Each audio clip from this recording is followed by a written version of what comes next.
a proposta de emenda à Constituição que prevê um aumento de 5% do salário a cada 5 anos, no limite de 35% para integrantes do Judiciário e do Ministério Público, deve começar a ser discutida em plenário na próxima semana. Repórter Marília Ribeiro. O texto deve passar por 5 sessões para votação da matéria no Senado. O avanço do texto na Casa foi divulgado pelos líderes partidários após reunião do colegiado. Para o líder do governo no Congresso, o senador Randolph Rodrigues, 2 questões devem receber mais atenção na matéria. Uma de justiça e a outra de cuidado com a questão fiscal. O governo vai apelar para o bom senso.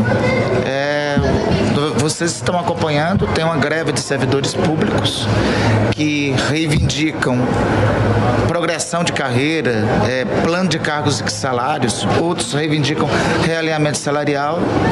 Não me parece muito adequado o Congresso sinalizar uma matéria para o topo da carreira do funcionalismo público, enquanto não tem uma proposta para todos os servidores.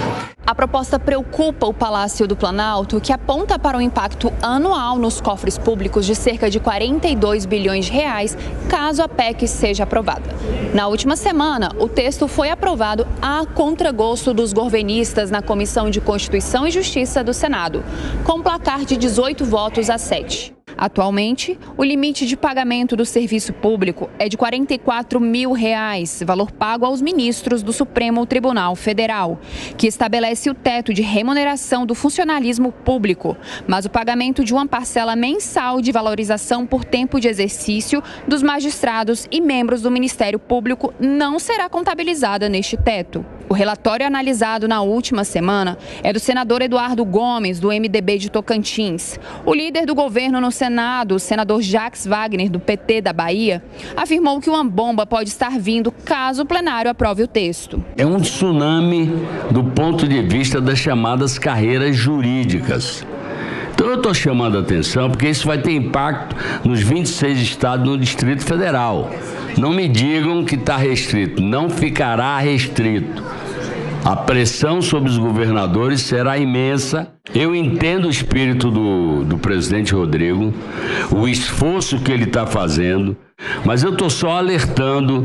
Eu sei do esforço que o senador Eduardo está fazendo, óbvio que a gente vai discutir, mas eu estou alertando para o tipo de impacto fiscal que isso vai dar. Não existe orçamento próprio de nenhum poder. O relatório do senador Eduardo Gomes é um substitutivo do texto do presidente do Senado, o senador Rodrigo Pacheco. O benefício foi extinto em 2006 e agora conta com apoio de Pacheco para aprovação antes do final do seu mandato como presidente da Casa.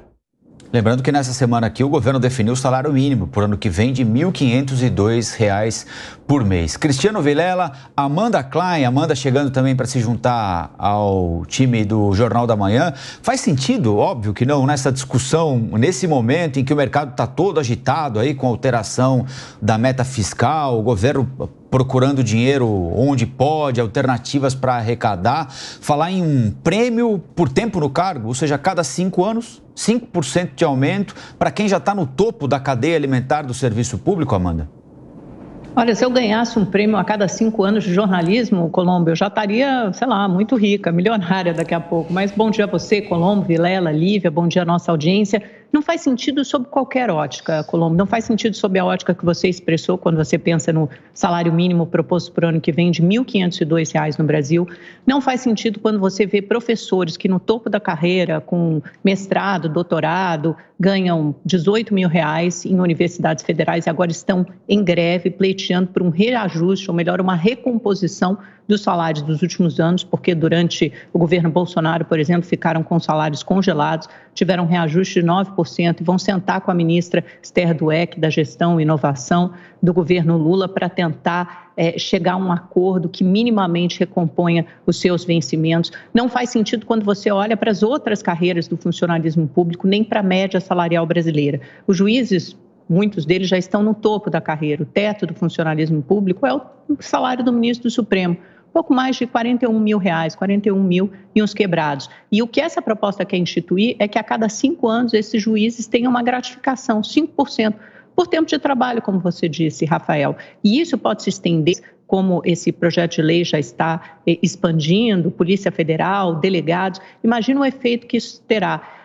São 40 bilhões, mais de 40 bilhões de reais previstos de rombo fiscal, no momento em que o governo já teve que reduzir a sua meta para o ano que vem, 2025, em vez de 0,5% de superávit, de 0%, no momento em que a gente discute programas como desoneração de folhas de pagamento, que pode efetivamente gerar empregos, PERSE, para o turismo, para o setor de eventos. No Brasil, a gente está discutindo também dar mais benefícios que, aliás, já foram extintos em 2006 para uma categoria específica, para o judiciário brasileiro.